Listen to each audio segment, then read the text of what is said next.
Kraft presents The Great Gildersleeve. Each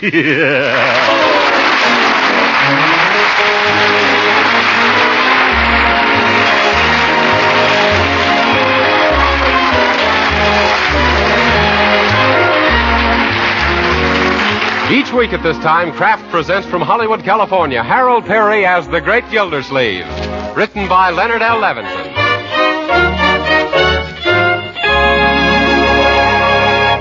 We'll hear from The Great Gildersleeve in just a moment. In the meantime, November is here again. Yes, and crisp, frosty November weather is going to make the whole family feel like working harder and playing harder, too. So now the right kind of energy food becomes more important than ever. Yes, right now it's very important that your family gets plenty of wholesome, nourishing food. Food that provides energy and vitamins, that gives you and the children the kind of nourishment everyone needs. Now, Parquet margarine, made by Kraft, is just such a food. Yes, Parquet margarine is a wholesome, highly nutritious food made from selected American farm products. Parquet is one of the best sources of food energy you can serve. What's more, Parquet margarine is a reliable source of vitamin A. Every pound contains 9,000 units of this important vitamin. Now, all this wouldn't do much good if your family didn't like Parquet margarine. Well, we're sure they will. Yes, they're bound to like Parquet's delicious flavor, whether you serve it at the table or use it for baking and pan frying. So order delicious, economical Parquet margarine tomorrow. Just ask for Parquet. P-A-R-K-A-Y.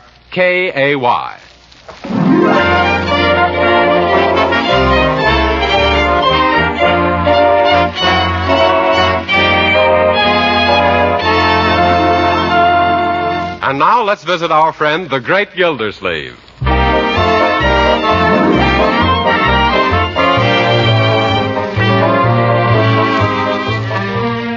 Leroy? Yes, Uncle Mort? Come in here a minute, will you? I want to... Say, how did you get that scratch on your nose? And by George, your shirt's all torn, too. What's happened to you? Oh, I had a slight argument with a friend of mine. A slight argument with a friend, eh? I'd hate to see you after a big fight with a stranger. Where did you two argue? Inside a cement mixer? Nope. All the way from our backyard to Georgie Beasley's front steps. Oh. It was a sort of a running argument. Yes. Now, Leroy, I disapprove of you holding knuckle debates with your little chums. But gee, Uncle Mort, you should have heard what Georgie said. No matter what he said, it wasn't the friendly thing to do. Well, if you'd have heard, you'd understand why I had to bop him on the smeller. You bop him on the smeller? Leroy, where do you pick up that kind of language? From you. Remember Wednesday when you almost ran into that truck? That truck almost ran into me, young man. And besides, I don't recall using those words. It was just after the truck driver told you to go. Leroy, never mind. Let's get back to you. Young man, you must realize that you can't keep friendships by indulging in pugilistic altercations. What's that? Poking people in the puss. Yeah. Well, who wants to be friends with old Georgie Beasley anyhow? Now, Leroy, friends are more precious than gold or diamonds. What would a man have if he didn't have any friends? Gold or diamonds? That's right. No! Leroy, I want you to go over to Georgie Beasley's house and apologize. Well, not right now. His big brother is home. Oh. Besides, I'm not going to shake hands with him after what he said about you. Come. Remember, sticks and stones may break... About me? What did he say? Well, I don't like to repeat it. But I want to know. Now, Uncle Mort, you'd only get angry. Yeah. And besides, your head isn't any fatter than anybody else's. So he called me a fathead, did he? Yeah, how'd you find out? Yeah. Wait till I tell his mother about this. Oh, you won't have to do that, Uncle Mort. He was just repeating what she said. Oh, let's drop the subject, Leroy. Only remember one thing. Friends are wonderful things to have. Because when you're over your head in debt, a friend won't let you down. And when you're up to your ears in trouble, a friend won't let you down. And when you find out you're on a limb... A friend won't let you down then either. Yes. Say, that reminds me. I've been meaning to look up an old friend from back home ever since I came to Summerfield. Does he live here? Yes, a fellow named Charlie Dapple. I'll get in touch with him right now. Hand me the phone book, will you, please? Sure. Thanks. Great chap, Charlie. I remember when I was first struggling to get into the girdle business. It was Charlie who helped me. To get into girdles? No, young man. Yes. He owned Dapple's department store at the time. He snapped up the first 10 dozen I made. Yes, he had a stretcher point to do it, too. Did that help you? Yes, sir. It pulled me out of a mighty tight squeeze. Let me see. Daniels, Danner, Dante. Here we are. Dapple, Charles. 147 Olive Street. Pimento 4733. That'll be good to see good old Charlie Dapple again after all these years. Yeah. Well. Hello? Hello? Could I speak to Charlie Dapple, please? Well, he isn't home now. This is Mrs. Dapple. Mrs. Dapple? Well, don't tell me that good old Charlie's married after all these years. Congratulations, Mrs. Dapple. You're a mighty lucky woman. Thank you. That's what Charlie keeps saying. Who is this? What was that? Who is this? Well, when did the big event take place? 3 years ago, Labor Day. Who is this? Well, good old Charlie married on Labor Day. Say, I'll bet you're a redhead. No, I'm a brunette. What made you think I was a redhead? Well, you know how Charlie always went. No, I guess you don't. Maybe not, but I will. Who is this? Oh, it's an old friend from back home, Throckmorton P. Gildersleeve. Doesn't that name mean anything to you? No. Oh, but surely he's told you about the times we used to have together. Didn't he ever talk about Atlantic City? No. What about Atlantic City? Well, it's in New Jersey.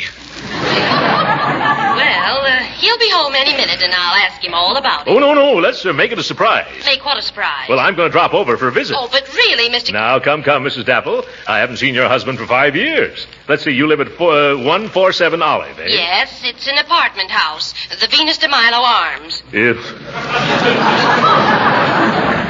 Well, I think I can find it. I'll drop in half an hour. Oh, but I don't know if you should come today, Mr. Silvercoat. Gildersleeve's the name. Yeah. Now, don't fix anything special for me. Just think of me as one of the family. Goodbye. This is going to be fun surprising Charlie. He loves surprises. I'll never forget the night he sneaked a lot of his wax dummies into my office to scare me the next morning. And did it? It would have if our night watchman hadn't shot 6 of them. He claimed they pulled a knife on him. Mr. Dapple sounds like a keen guy. He is, Leroy. Good old Charlie. Come along and meet him. Oh, but I wanted to go to a movie. We can go afterwards. Come on.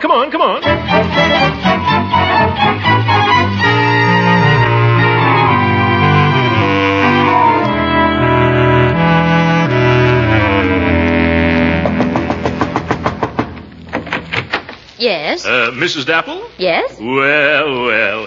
Charlie certainly picked himself a lovely little bride. What? Oh, you must be the man who phoned, Mr. Silversleeve. Gildersleeve. By the way, is my old sidekick home yet? Well, no, and I've been expecting him for an hour. All right, Unc, let's go to that movie. Come back here, young man. Mrs. Dapple, this is my nephew, Leroy. Oh, how do you do? How do you do? Well, come right in. Thank you. Oh, now, don't look at this room. It's a mess. Oh, no, it just has that lived-in look. Well, Charlie should be home any minute now. On Saturday afternoons, he usually stops at several places on the way home. To get the football scores, you know. Yes, I know how it is. No, not a baby. Mind if we look? Oh, no. Come on, Leroy. Don't you want to see the baby? No, I just want to see the movie. Okay, young man. No baby, no movie. Let's see the baby. Yeah, that's better. Well, Mrs. Dapple. What a handsome, husky child. What's his name, Charlie? No, Gertrude. Oh, pardon me, Gertrude. Ooh, zitty-bitty babums a zoo. Oh, dear, you frightened her. Maybe it's your face, Uncle Mort. Nonsense, Leroy. Babies just love my face. Now, Mother's little angel cake. Shush. Yeah, shush. I know it'll quiet her, Mrs. Dapple. It's one trick that always works. I got it right here in my pocket. Gee, Unc, are you carrying around a bottle of milk? No. It's my watch, Leroy. Yeah. Now listen, little cupcake. You hear the tick-tick? Oh, isn't that cute? She's holding it to her ear. Yes. There's nothing like a piece of jewelry to stop a girl from crying.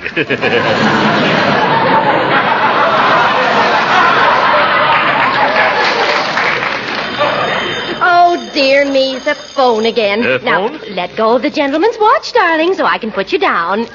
No, now, Mother's lamb, let go. Oh, dear, she won't let go. Well, you'll just have to hold him, Mr. Gildersleeve, while I take that call. But it's been years since I held a baby that young. Oh, now. Don't you be afraid. Huh? Once you've learned, you never forget. It's like swimming. Swimming, I'll bet it is. Yeah. Here, hold old Gertrude, Mr. Gildersleeve. Well, all right. Take it easy, Gertrude. Oh, well, jiggly, isn't she? Whoa, now. I'll be back in just a minute. You better come back now. She's getting restless. Now, see here, Gertrude. Oh, I was just kidding. Relax. Kitchy, kitchy, goo. Kitchy, kitchy, goo.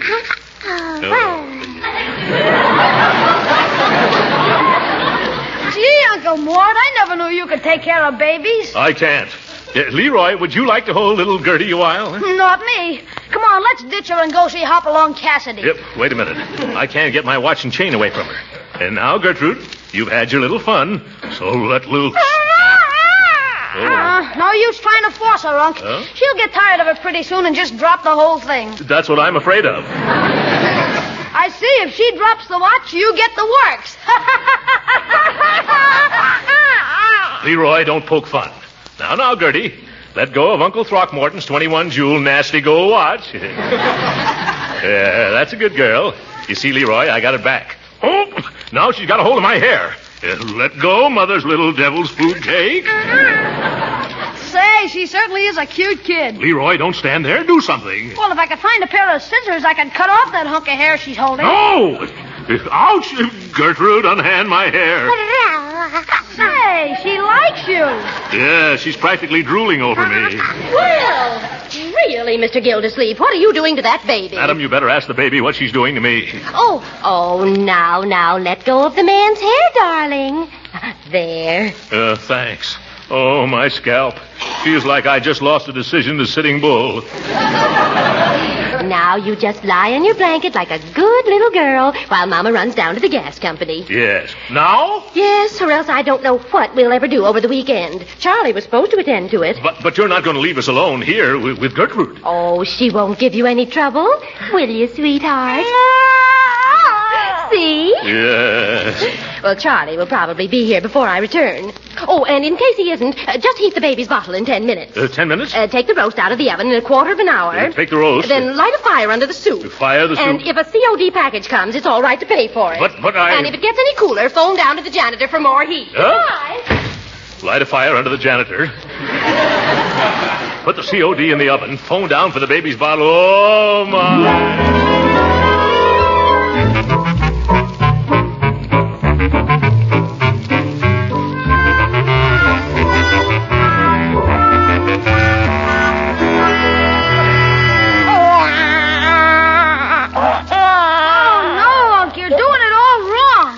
Supposed to fold it the other way. Leroy, I know which way it folds. After all, I used to be a baby myself. Now, don't get fidgety, Gertie. Remember, Rome wasn't built in a day. Careful with that safety pin, Uncle Mort. Oh, my. Why don't these things come with zippers? Yes, Mother's little leg of lamb. You better hurry up, Uncle Mort. Gertrude's getting restless. And cold, too. Well, it's her own fault. She keeps kicking it off. Well, if you can't pin it, why don't you just leave it off altogether? No, Leroy. We've got to pin Gertrude down some way with this blanket. There we are. I wonder what makes her do that. Maybe she's just bored with everything. When she isn't yelling, she's yawning. Well, that's because she should be sleeping, Leroy. Possibly if I told her some little anecdote, that might put her to sleep. It always works at the Rotary Club. Why don't you just try singing her to sleep? That's a fine idea. Friends have told me my voice reminds them of a meadowlark singing bass. Okay, Unc, make with the lullabies. All right. What would you think of Asleep in the Deep? You know. Many brave hearts are asleep in the deep. Too deep. How about Rockabye Baby? That's it. Go ahead, Uncle Mort. All right, let me see. I think it goes, Rockabye Baby in the treetop. Yes. When the wind blows, the cradle will rock. I can't remember how the rest goes. Down will come baby, cradle and all. Yeah, that's it. Rock-a-bye Gertrude on the treetop. She's going to sleep, so you better not stop. When the bough breaks, the cradle goes lower. You're doing swell, Unc. Sing it once more. Rock-a-bye, baby, let's go, Leroy. She's closing her eyes, so let's tiptoe into the other room, my boy. Let's wait here till both eyes she shuts. Look out for that pen. Oh, nuts.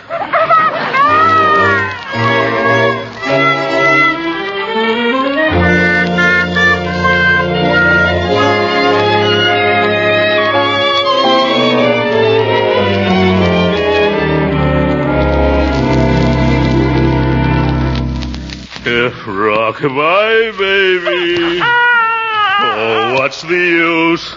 I have been singing till my tonsils are loose. You better give up, Unc. Whatever it is that kid wants, it ain't a meadowlark that sings bass. Yeah, I'm afraid you're right, Leroy. Gee, if this takes much longer, we won't see those two pictures before dinner. Leroy, if this takes much longer, we won't even see dinner. I better call home and tell your sister we'll be late. Hand me that telephone. The idea of me playing nursemaid to a baby. Fine thing. Hello? Oh, hello, Marjorie. Looks like Leroy and I'll be a little late for dinner tonight, my dear. We stopped in to see an old friend. Who's that? Your old friend? No, it's Gertrude. She's just a baby. Yes. Leroy and I are taking care of her. For Mrs. Dapple. She's out taking care of the gas. Yes, and we're even taking care of the cooking. Oh, you, Uncle Moore, taking care of the cooking? Yes. I was supposed to take the roast out of the oven and put the soup on the fire. But I had to put the soup in the oven because the roast was on fire. Oh, poor Uncle Moore. Yeah. Have you been having much trouble with the baby? Well, I've been singing Rock-a-bye Baby to her, but something tells me she'd prefer there'll be some changes made. I think I'd better come over and help you. That's a marvelous idea. And bring Bertie, Marjorie. And maybe she can patch up the dinner I've ruined. All right. Oh, I think I know what's wrong with that baby. It's probably hungry. Hungry? Say, I never thought of that. Let me have a look. Oh, my goodness, that's what it must be. Marjorie, hurry over quickly. What's wrong? Gertrude's so hungry she's trying to swallow her foot.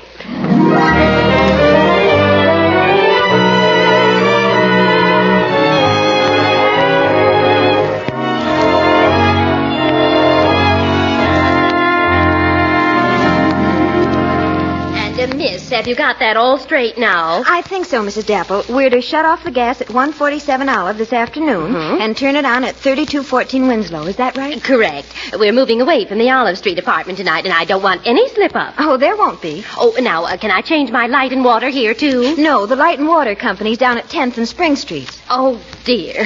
Well, that'll take me an hour. I left someone with my baby, and I promised to be right back. Oh, well, they'll just have to wait.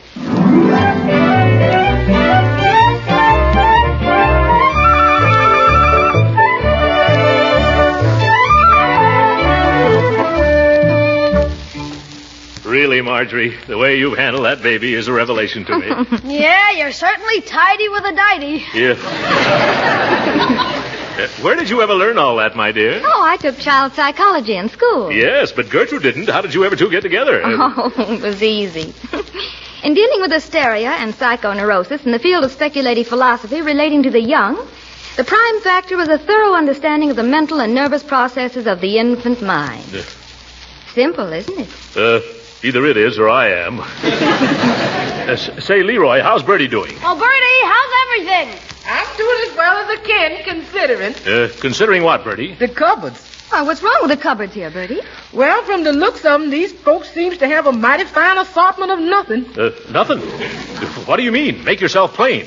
Okay, I'll speak plain, but it's gonna sound ugly. These folks has got just about enough food in their kitchen for one meal. Do you mean that Mrs. Dapple's cupboard is empty? Man, that cupboard couldn't be any better than if that lady's name was Hubbard. Oh.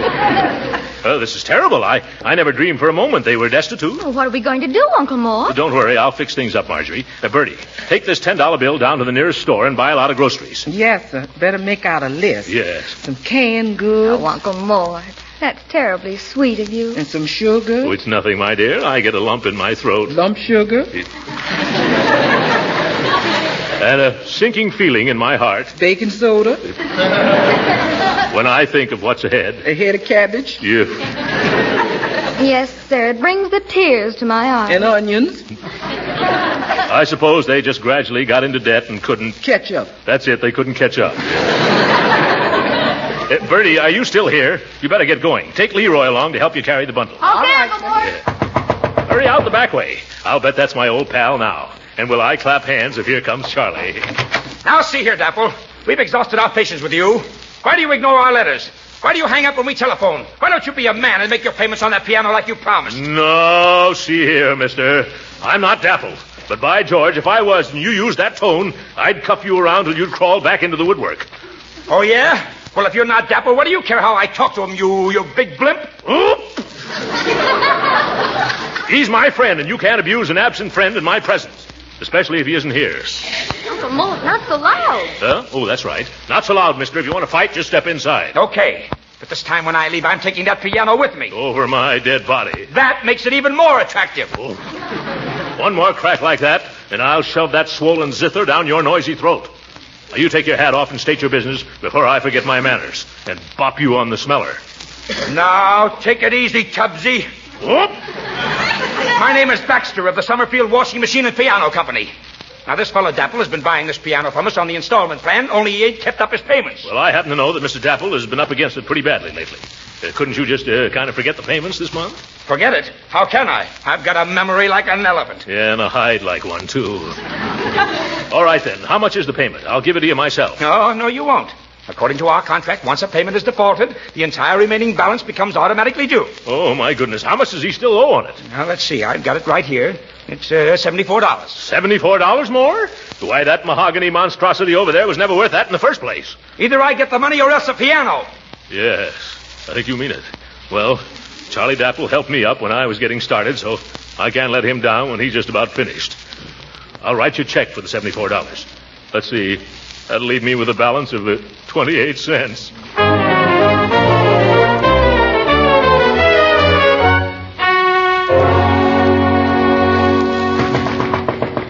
Yeah, now there's somebody at the back door. I better go see. I'm coming, you blasted woodpecker.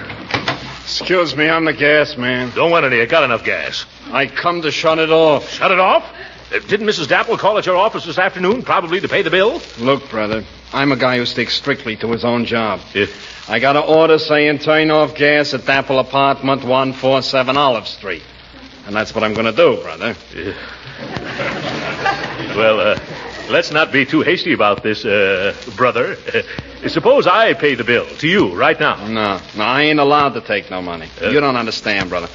I'm just the guy who gets orders to turn gas on and to turn it off. Yeah. Then I go where it says, and I turn gas on, or else I turn it off. That's all I do. Oh, sounds mighty monotonous. I like being monotonous. Yeah. Look here, brother. By the way, what's your name? Herman Peebles. Herman Peebles. Look here, Hermie. Peebles live here, too. Simple Peebles. Kindly Peebles. The salt of the earth. Things have been a little tough for him lately. And there's another mouth to feed, too. You mean? Yes, that's what I mean. A tiny baby named Little Gertrude. You think what it would mean to poor little Gertrude if she didn't have any gas. No hot milk. No hot water. No hot air. It's tough. Yes. Winter is approaching, too, Hermie. Need I say more? No. Don't worry, mister. I'm not going to shut off the gas here today. You're not? No, I just can't. Well, I'm certainly glad I convinced you. Wasn't you, mister. Just remembered I left my tools at the office.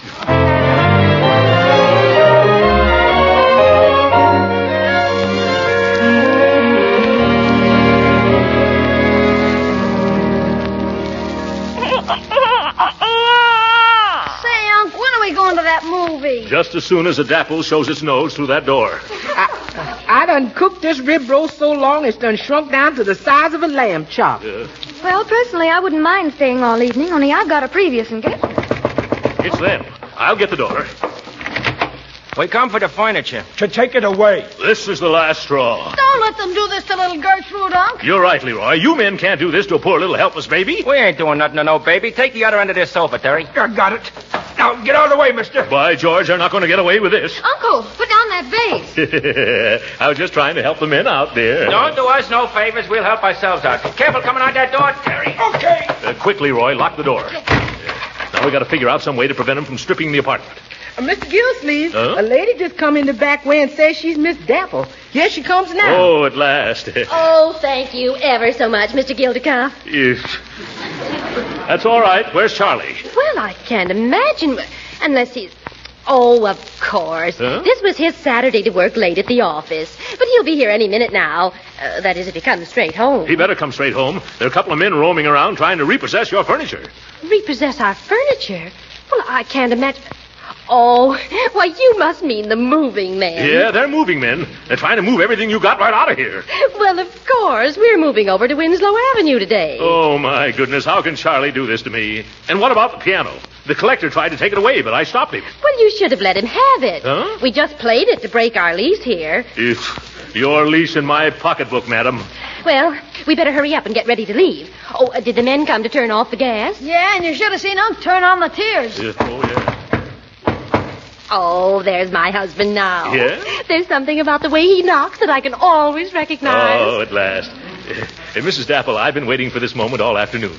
Do you mind if I hide in the dining room and then when good old Charlie comes in, I'll jump out and yell surprise? Please, that's all I have left. Well, that'll be cute. All right, go right ahead. Leroy, Marjorie, Bertie, I want you to get in on this. All right. Come on, let's hide. Hello, Charlie, darling. Oh, yeah, sweetheart. What's the idea of keeping the door locked? Well, I don't know. In fact, I don't know half of what's been going on around here. Oh, but come into the living room, dear. There's a little surprise for you. Surprise? What do you mean? Where's the surprise? Oh, boy, surprise, Charlie, surprise. Yeah, where's Charlie? I'm Charlie. Who in thunder are you? Oh, my goodness. Gee, Unc, what's the matter? It's that man. I never saw him before. He's the wrong Charlie Dapple.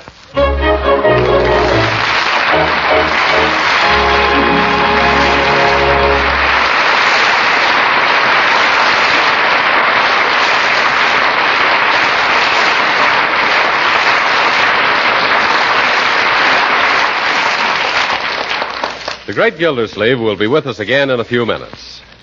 But first, I wonder why I always talk to the ladies in our audience, because after all, some of us men aren't such bad cooks. Why, I can fry a wonderful egg. I can even make pretty good biscuits.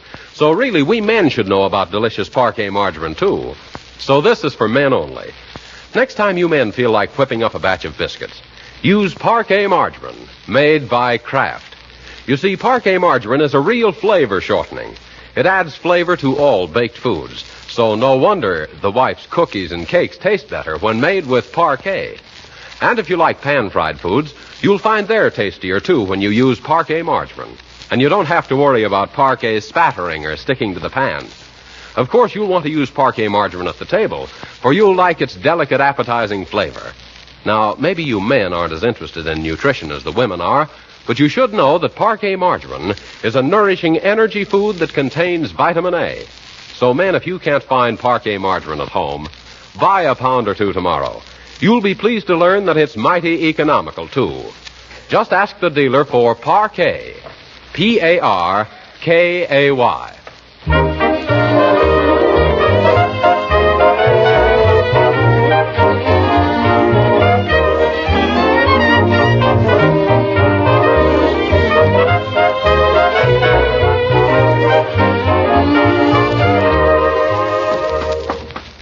Yes, now, just a second till I find my key, children. Oh, I'm tired. Yes. Hey, somebody put a note under the door. It's for you, Uncle Mort. Well, note, eh? I wonder who it's from.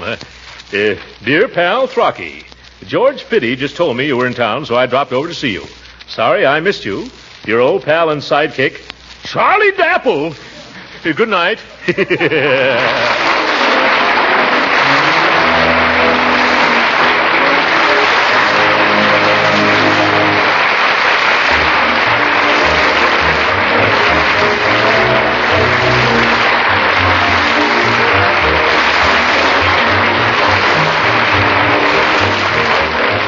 original music heard on this program was composed and conducted by William Randolph. This is Jim Bannon speaking for the Kraft Cheese Company and inviting you to be with us again next week at this same time for the further adventures of the Great Gildersleeve. This is the National Broadcasting Company.